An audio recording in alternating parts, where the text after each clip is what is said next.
Hi, എല്ലാവർക്കും സിന്നീസ് food കോർട്ടിലേക്ക് ഒരിക്കൽ കൂടി സ്വാഗതം.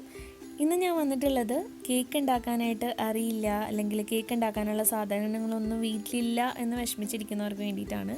കാരണം വളരെ സിമ്പിളായിട്ട് നമുക്ക് വീട്ടിൽ ബേക്കിങ്ങിന് വേണ്ടിയിട്ടുള്ള ടൂൾസ് ഒന്നും ഇല്ലെങ്കിൽ പോലും തയ്യാറാക്കാൻ പറ്റുന്ന ഒരു സിമ്പിളായിട്ടുള്ള വാനില കേക്കിൻ്റെ റെസിപ്പിയാണ് ഞാനിന്നിവിടെ ഷെയർ ചെയ്യുന്നത്. അപ്പോൾ വളരെ എളുപ്പത്തിൽ നമുക്ക് തയ്യാറാക്കിയെടുക്കാൻ പറ്റുന്ന ഒരു കേക്കാണിത്. അപ്പോൾ വീഡിയോ എല്ലാവരും കണ്ടു നോക്കുക. ഇഷ്ടമായാൽ നമ്മുടെ ചാനൽ സബ്സ്ക്രൈബ് ചെയ്യാൻ മറക്കരുത്. അപ്പോൾ വേഗം തന്നെ നമുക്കിതെങ്ങനെയാണ് തയ്യാറാക്കുന്നത് നോക്കാം. അപ്പോൾ ആദ്യം തന്നെ സാധാരണ നമ്മൾ കേക്കിനൊക്കെ ചെയ്യുന്ന പോലെ തന്നെ ഒരു ബൗൾ എടുത്തിട്ടുണ്ട്. അതിലേക്ക് ഒരു അരിപ്പ വെച്ച് കൊടുക്കുക. അപ്പോൾ നമുക്ക് ഡ്രൈ ആയിട്ടുള്ള ഇൻഗ്രീഡിയൻസ് ഒന്ന് അരിച്ചെടുക്കാം. ഈ കേക്കിന് അധികം കാര്യങ്ങളൊന്നും ആവശ്യമില്ല. 1 കപ്പ് മൈദ എടുത്തിട്ടുണ്ട് ആദ്യം തന്നെ. അപ്പോൾ മൈദ അല്ലെങ്കിൽ നമ്മുടെ ഓൾ പർപ്പസ് ഫ്ലോർ എന്ന് പറയും. 1 കപ്പ് ഞാനിവിടെ 240 ml കപ്പിലാണ് എടുത്തിട്ടുള്ളത്. നിങ്ങൾക്ക് ഇങ്ങനെ ഒരു കപ്പില്ലെങ്കിലും കുഴപ്പമില്ല. ഞാൻ ബ്ലാക്ക് ഫോറസ്റ്റ് കേക്ക് ചെയ്തപ്പോൾ പറഞ്ഞിട്ടുണ്ടായിരുന്നു, ഒരു ഗ്ലാസ്സിൽ എടുത്താലും മതി. ഇനി ഇതിലേക്ക് ചേർക്കുന്നത് 1 ടീസ്പൂൺ ബേക്കിംഗ് പൗഡറാണ്. ടീസ്പൂൺ എന്ന് പറയുന്നത് ചെറിയ സ്പൂണാണ്, വലിയ സ്പൂണല്ല. പിന്നെ ഒരു 1/2 ടീസ്പൂൺ ബേക്കിംഗ് സോഡയും ചേർത്തിട്ടുണ്ട്. ഇത് മൂന്നുമാണ് നമുക്ക് ഡ്രൈ ഇൻഗ്രീഡിയൻസ് ഉള്ളത്. അപ്പോൾ ഇത് മൂന്നും നന്നായിട്ടൊന്ന് മിക്സ് ചെയ്തിട്ട് നമുക്കൊന്ന് അരിച്ചെടുക്കാം. അപ്പോൾ ഇങ്ങനെ ചെയ്യുമ്പോൾ നമ്മുടെ കേക്ക് നല്ല സോഫ്റ്റായിട്ട് കിട്ടും. അപ്പോൾ ഞാനിത് മിക്സ് ചെയ്ത് ഒരു 2 തവണ ഒക്കെ അരിച്ചെടുക്കുകയാണെങ്കിൽ അത്രയും നല്ലതാണ്. അപ്പോൾ ഞാനിവിടെ ഒരു 2 തവണ നന്നായിട്ട് അരിച്ചെടുത്തിട്ടുണ്ട്. ഇനി നമുക്ക് ഇത് മാറ്റി വെക്കാം. ഇനി വേറൊരു ബൗളിലേക്ക് ഞാനിവിടെ 1/2 കപ്പ് തൈരാണ് ചേർത്ത് കൊടുക്കണേ, അധികം പുളിയില്ലാത്ത. അപ്പോൾ നിങ്ങൾക്ക് ഈ കേക്കിന് വേണ്ടിയിട്ട് ഒന്നെങ്കിൽ തൈര് എടുക്കാം, അല്ലെങ്കിൽ ഇതിന് പകരമായിട്ട് നിങ്ങൾക്ക് 2-3 മുട്ട എടുക്കാം ഇതിന് പകരം. അല്ലെങ്കിൽ കുറച്ച് മിൽക്ക് മെയ്ഡ് എടുക്കാം, 1/2 കപ്പ് തന്നെ. അപ്പോൾ 2 മുട്ട മതിയാവും ഒന്നെങ്കിൽ, അല്ലെങ്കിൽ ഒരു 1/2 കപ്പ് മിൽക്ക് മെയ്ഡ് എടുത്തോളൂ, അല്ലെങ്കിൽ ഇതുപോലെ തൈര് യൂസ് ചെയ്യാം. ഇനി അതിൻ്റെ കൂടെ ഒരു 1/2 കപ്പ് പൊടിച്ച പഞ്ചസാര കൂടെ ചേർത്തിട്ട് നന്നായിട്ടൊന്ന് ബീറ്റ് ചെയ്തെടുക്കുക. അപ്പോൾ നിങ്ങൾ മുട്ടയാണ് ചേർക്കുന്നതെങ്കിലും ഇത് നന്നായിട്ട് ബീറ്റ് ചെയ്ത് നന്നായിട്ട് നമ്മൾ പതപ്പിച്ചെടുക്കണം. എത്രത്തോളം നന്നായിട്ട് പതപ്പിക്കാൻ പറ്റുമോ ആ രീതിയിൽ നന്നായിട്ട് മുട്ടയൊക്കെ ചേർക്കുകയാണെങ്കിൽ, നന്നായിട്ട് പതപ്പിച്ചെടുക്കുകയാണെങ്കിൽ അത്രയും നല്ലതാണ് കേക്കിന്. ഇപ്പോൾ ഇവിടെ നമ്മൾ തൈരും പഞ്ചസാരയും കൂടെ നന്നായിട്ടൊന്ന് ബീറ്റ് ചെയ്തെടുത്തിട്ടുണ്ട്. ഇനി ഇതിലേക്ക് നമ്മൾ ചേർക്കുന്നത് ഒരു 1/4 കപ്പ് ഓയിലാണ്. ഓയിൽ ചേർക്കുമ്പോൾ ഏതെങ്കിലും വെജിറ്റബിൾ ഓയിൽ ചേർക്കുക, വെളിച്ചെണ്ണ അല്ലാതെ ഏതെങ്കിലും ഓയിൽ ചേർക്കുക. നല്ല കേക്ക് നല്ല സോഫ്റ്റായിട്ട് കിട്ടാനൊക്കെ ഓയിൽ നല്ലതാണ്. ഇത് ഓയിലും കൂടി ചേർത്തിട്ട് നന്നായിട്ടൊന്ന് ബീറ്റ് ചെയ്തെടുത്തിട്ടുണ്ട്. ഇനി നമുക്ക് ഇതിലേക്ക് നമ്മൾ അരിച്ചു വെച്ചിട്ടുള്ള നമ്മുടെ ഡ്രൈ ആയിട്ടുള്ള ഇൻഗ്രീഡിയൻസ് കുറേശ്ശെയായിട്ട് ചേർത്തിട്ട് ഒന്ന് മിക്സ് ചെയ്തെടുക്കാം. അപ്പോൾ കട്ടയില്ലാതെ നന്നായിട്ട് മിക്സ് ചെയ്തെടുക്കുക. പിന്നെ ഇതിപ്പോൾ നിങ്ങൾക്ക് കുറച്ച് മിക്സ് ചെയ്ത് കഴിയുമ്പോൾ കുറച്ച് ബാറ്റർ നല്ല ടൈറ്റായിട്ട് തോന്നുമ്പോൾ നമുക്കിതിലേക്ക് കുറേശ്ശെയായിട്ട് പാൽ കൂടെ ചേർത്ത് കൊടുത്തിട്ട് നമുക്കിത് ഈ ബാറ്റർ മിക്സ് ചെയ്തെടുക്കാം. അല്ലെങ്കിൽ കുറച്ച് എന്താ പറയുക, ഇതുപോലെ കട്ടിയായിരിക്കും, നമുക്ക് മിക്സ് ചെയ്യാനായിട്ട് കുറച്ച് ബുദ്ധിമുട്ടായിരിക്കും. അപ്പോൾ ഞാൻ ഇടയ്ക്ക് കുറേശ്ശെ പാൽ കൂടെ ചേർത്തിട്ടാണ് നമ്മുടെ ഈ കേക്കിൻ്റെ മിക്സ് റെഡിയാക്കി എടുക്കുന്നത്. അപ്പോൾ പാലിൻ്റെ ഒരളവ് നിങ്ങൾ നോക്കിയിട്ട് ചേർക്കുക. ഞാൻ മൊത്തത്തിൽ ഒരു 1/4 കപ്പും ഒരു 2 ടേബിൾ സ്പൂൺ കൂടെ പാൽ, അതായത് മൊത്തം ഒരു 6 ടേബിൾ സ്പൂൺ എടുത്ത് പാലാണ് ചേർത്തിട്ടുള്ളത്. അപ്പോൾ പാൽ നിങ്ങൾ നോക്കിയിട്ട് മാത്രം ചേർത്ത് കൊടുക്കുക. അപ്പോൾ ഇതാ കുറേശ്ശെയായിട്ട് ഇതുപോലെ മൈദയുടെ മിക്സ് ചേർത്ത് കൊടുത്തിട്ട് മിക്സ് ചെയ്തെടുക്കുക. അപ്പോൾ ഒരിക്കലും ഒരുമിച്ച് ചേർക്കരുത്, പെട്ടെന്ന് ഒരുമിച്ച് ചേർത്തിട്ടുണ്ടെങ്കിൽ കട്ടയായി പോവും. അപ്പോൾ കുറേശ്ശെയായിട്ട് ചേർത്തിട്ട് മിക്സ് ചെയ്തെടുക്കുക. അതുപോലെ പാൽ ആവശ്യമുണ്ടെങ്കിൽ ചേർത്ത് കൊടുക്കുക. അപ്പോൾ ഞാൻ ഇവിടെ പറഞ്ഞ പോലെ ഞാനിവിടെ 1/4 കപ്പും ഒരു 2 ടേബിൾ സ്പൂൺ പാലും കൂടെ ചേർക്കേണ്ടി വന്നു, കറക്റ്റ് ആ മിക്സ് കിട്ടാൻ വേണ്ടിയിട്ട്. ഇപ്പോൾ നിങ്ങൾ ഇതിന് പകരം ചിലപ്പോൾ മുട്ടയാണ് എടുക്കുന്നതെങ്കിൽ മുട്ട നന്നായിട്ടൊക്കെ പതപ്പിച്ചെടുത്തിട്ടുണ്ടെങ്കിൽ ചിലപ്പോൾ ഇത്രയും പാല് വേണ്ടി വരില്ല. അപ്പോൾ പാലിൻ്റെ അളവ് നോക്കിയിട്ട് മാത്രം ചേർക്കുക. അവസാനം എന്താ, നമുക്ക് ഈ ഒരു കൺസിസ്റ്റൻസിയിലാണ് നമ്മുടെ ബാറ്റർ കിട്ടേണ്ടത്. അപ്പോൾ ആ രീതിയിൽ ഞാനിവിടെ നന്നായി മിക്സ് ചെയ്തെടുത്തിട്ടുണ്ട്. ഇനി ഇതിലേക്ക് നമ്മൾ ലാസ്റ്റ് ചേർക്കുന്നത് വാനില എസൻസ് ആണ്. 1 ടീസ്പൂൺ വാനില എസൻസ് ചേർക്കുന്നുണ്ട്. അതുകൂടെ ചേർത്തിട്ട് ഒന്ന് മിക്സ് ചെയ്തെടുക്കുക. അപ്പോൾ ഇത്രേ ഉള്ളൂ നമ്മുടെ കേക്കിൻ്റെ ബാറ്റർ. ഇത് സത്യം പറഞ്ഞാൽ ബേസിക്കായിട്ട് നമുക്ക് ചെയ്യാൻ പറ്റുന്ന ഒരു സ്പോഞ്ച് കേക്കിൻ്റെ ബാറ്ററാണ്. ശരിക്കും ആ ഒരു കേക്കാണിത്. അപ്പോൾ നമ്മുടെ കേക്ക് ബാറ്റർ റെഡിയായി. നമുക്കിനി ഇത് കേക്ക് ടിന്നിലേക്ക് ഒഴിച്ചു കൊടുക്കാം. അപ്പോൾ ഒരു കേക്ക് ടിൻ ഞാനിവിടെ ഓയിൽ വെച്ചിട്ട് ബ്രഷ് ചെയ്തിട്ടുണ്ട്. ഇനി ഇതിലേക്ക് വേണമെങ്കിൽ ബട്ടർ പേപ്പർ ഇറക്കി വെക്കാം, അല്ലെങ്കിൽ നിങ്ങൾക്ക് കുറച്ച് മൈദ തൂവിയിട്ട് അത് തട്ടിക്കളഞ്ഞാലും മതി. അപ്പോൾ ഇതിലേക്ക് കേക്കിൻ്റെ ബാറ്റർ ഒഴിച്ചിട്ട് 2 തവണ ഒന്ന് ടാപ്പ് ചെയ്ത് കൊടുക്കുക. ഇനി ഞാനിവിടെ ഈ ഒരു പാത്രത്തിലാണ് കേക്ക് ബേക്ക് ചെയ്യാനായിട്ട് പോകുന്നത്. അപ്പോൾ അതിലേക്ക് കുറച്ച് ഉപ്പിട്ട് കൊടുത്തിട്ടുണ്ട്. ഈ ഉപ്പ് ഞാൻ ഓൾറെഡി ബേക്കിങ്ങിന് ഉപയോഗിച്ചിട്ടുള്ള ഉപ്പ് തന്നെയാണ്. ഇനി ഇതിലേക്ക് ഒരു പ്ലേറ്റോ അല്ലെങ്കിൽ എന്തെങ്കിലും ഒരു സ്റ്റാൻഡോ ഇറക്കി വെക്കുക. അതിനുശേഷം ഇത് അടച്ചിട്ട് നമുക്ക് ഒരു 10 മിനിറ്റ് ഇതൊന്ന് പ്രീ ഹീറ്റ് ചെയ്യണം. അപ്പോൾ 10 മിനിറ്റ് ആയിട്ടുണ്ട്. നമ്മുടെ ഉപ്പൊക്കെ നന്നായി ചൂടായി, പാത്രം നന്നായി ചൂടായി വന്നിട്ടുണ്ട്. ഇനി ഇതിലേക്ക് നമ്മുടെ കേക്കിൻ്റെ ടിന്ന് ഇറക്കി വെക്കുക. അതിനുശേഷം അടച്ച് വെച്ചിട്ട് ഒരു 35 മുതൽ 40 മിനിറ്റ് വരെയാണ് നമ്മളിത് ബേക്ക് ചെയ്തിട്ട് എടുക്കേണ്ടത്. അപ്പോൾ ഇതിൻ്റെ മുകളിൽ ഇതുപോലൊരു വെയിറ്റ് കൂടെ വെക്കുകയാണെങ്കിൽ ഒട്ടും തന്നെ ആവി പുറത്ത് പോവാതെ നന്നായിട്ട് ബേക്കായി കിട്ടും. ഇനിയിപ്പോൾ നിങ്ങൾ കുക്കറാണ് യൂസ് ചെയ്യുന്നതെങ്കിൽ കുക്കറിൻ്റെ വിസിലിടാതെ വേണം വെക്കാൻ വേണ്ടിയിട്ട്. അപ്പോൾ ഒരു 30 മിനിറ്റ് ഒക്കെ കഴിയുമ്പോൾ തന്നെ വേണമെങ്കിൽ നമുക്കൊന്ന് തുറന്ന് നോക്കാം ഇതായിട്ടുണ്ടോ എന്ന്. അപ്പോൾ ഒരു ടൂത്ത് പിക്ക് വെച്ചിട്ടോ ഒരു കത്തി വെച്ചിട്ടോ ഒന്ന് കുത്തി നോക്കുക. അപ്പോൾ അതിലൊന്നും വന്നിട്ടില്ലെങ്കിൽ നമ്മുടെ കേക്ക് നന്നായിട്ട് റെഡി ആയിട്ടുണ്ട് എന്നാണ് അർത്ഥം.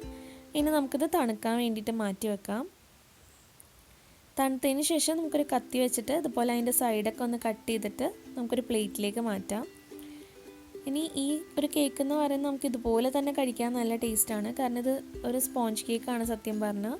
അപ്പോൾ ഇങ്ങനെ തന്നെ വേണമെങ്കിൽ കഴിക്കാം. അല്ലെങ്കിൽ ഞാനിവിടെ ഇതിപ്പോൾ ക്രീമായിട്ട് ചെയ്യുന്നുണ്ട്. അപ്പോൾ ക്രീമായിട്ട് നിങ്ങൾ കട്ട് ചെയ്ത് ചെയ്യുന്നുണ്ടെങ്കിൽ കുറച്ച് നേരം ഒന്ന് ഫ്രിഡ്ജിൽ വെക്കുകയാണെങ്കിൽ കട്ട് ചെയ്യാൻ കുറച്ചും കൂടി എളുപ്പമായിരിക്കും. അപ്പോൾ നിങ്ങൾക്ക് കട്ട് ചെയ്യണ നൈഫൊന്നും ഇല്ലെങ്കിൽ ഇതുപോലെ ഒരു കത്തി വെച്ചിട്ട് ആദ്യം തന്നെ കട്ട് ചെയ്യേണ്ട ഭാഗം ഒന്ന് ചെറുതായിട്ടൊന്ന് വരഞ്ഞു കൊടുക്കുക. എന്നിട്ട് ഒരു നൂലെടുത്തിട്ട് നമ്മൾ ആ വരഞ്ഞ ഭാഗത്തൂടെ ആ നൂലൊന്ന് എല്ലാ ഭാഗത്തും ഒന്ന് കയറ്റുക. എന്നിട്ട് ഇതുപോലെ നൂലങ്ങ് ഒരു ഭാഗത്ത് കൂടെ എന്താ പറയുക ഒന്ന് വലിച്ചു കൊടുത്തിട്ടുണ്ടെങ്കിൽ നമുക്ക് ആ നൂലിൻ്റെ കൂടെ തന്നെ കേക്ക് കൂടെ രണ്ടായി കിട്ടും.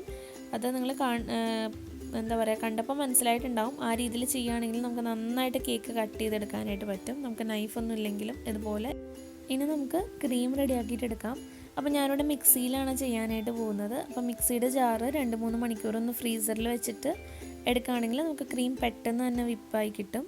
അപ്പോൾ ഞാനിവിടെ 1 കപ്പ് വിപ്പിംഗ് ക്രീമാണ് എടുത്തിട്ടുള്ളത്. അപ്പോൾ ഇനി നമുക്ക് നന്നായിട്ട് അടിച്ചെടുക്കുക. കുറച്ച് ടൈം എടുക്കും, നന്നായിട്ട് തന്നെ അടിച്ചെടുക്കണം.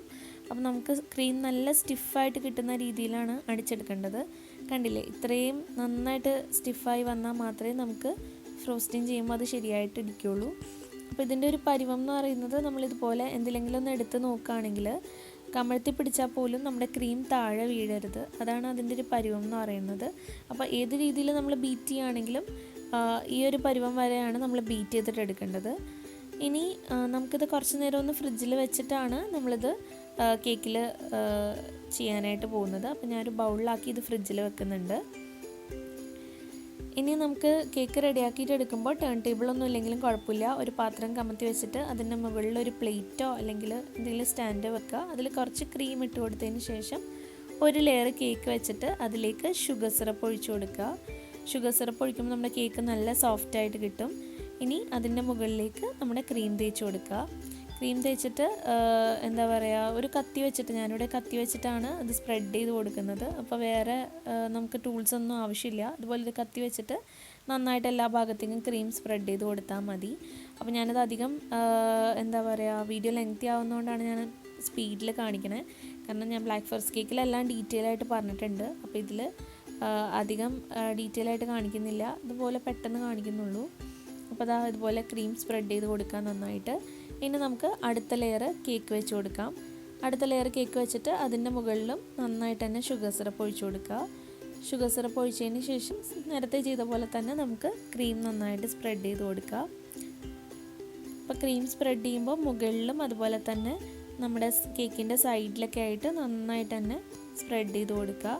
അപ്പോൾ ക്രീം നിങ്ങൾക്ക് എത്രത്തോളം വേണോ അതനുസരിച്ച് ചെയ്യാം കേട്ടോ. ഞാനിവിടെ 1 കപ്പ് വിപ്പിംഗ് ക്രീം വെച്ചിട്ടാണ് ഇപ്പോൾ നമ്മുടെ കേക്ക് കവർ ചെയ്തിട്ട് എടുക്കുന്നത്. അപ്പോൾ നിങ്ങൾക്ക് കൂടുതൽ വേണമെങ്കിൽ അതനുസരിച്ച് ചെയ്യാം.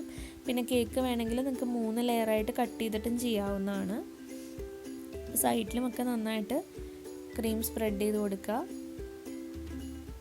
എന്നിട്ട് കത്തി വെച്ചിട്ട് തന്നെ നന്നായിട്ട് ലെവൽ ചെയ്ത് കൊടുത്താൽ മതി. നമുക്ക് നന്നായിട്ട് ലെവൽ ചെയ്തെടുക്കാൻ പറ്റും കത്തി വെച്ചിട്ട് തന്നെ. വേറെ ടൂൾസ് ഒന്നും ആവശ്യമില്ല. കണ്ടില്ലേ, ഇതുപോലെ നമുക്ക് നന്നായിട്ട് ചെയ്തിട്ട് എടുക്കാനായിട്ട് പറ്റും. ഇനി നമ്മളിതുപോലെ ചെയ്തതിന് ശേഷം കുറച്ച് നേരം ഒന്ന് ഫ്രിഡ്ജിൽ വെച്ചിട്ട് ഞാൻ എടുക്കുന്നുണ്ട്. അതിന് ശേഷമാണ് ബാക്കിയുള്ള ഡെക്കറേഷൻസ് ഒക്കെ ചെയ്യുന്നത്. ഇനി ഞാൻ മുകളിൽ ക്രീമിന് വേണ്ടിയിട്ട് കുറച്ച് സ്ട്രോബെറിയും ക്രീമും കൂടെ അടിച്ചെടുത്തിട്ടുള്ളതാണ്. അപ്പോൾ ആ ഒരു കളർ കിട്ടാൻ വേണ്ടിയിട്ടാണ്. അപ്പോൾ പൈപ്പിംഗ് ബാഗൊന്നും ഇല്ലെങ്കിലും ഇതുപോലൊരു പ്ലാസ്റ്റിക് കവറിലേക്ക് ആക്കിയിട്ട് ഞാൻ അറ്റം ജസ്റ്റ് ഒന്ന് ആ കവറിൻ്റെ കട്ട് ചെയ്ത് കൊടുത്തതേ ഉള്ളൂ. ഇപ്പം നോസിലൊന്നും എടുത്തിട്ട് ചെയ്തിട്ടില്ല.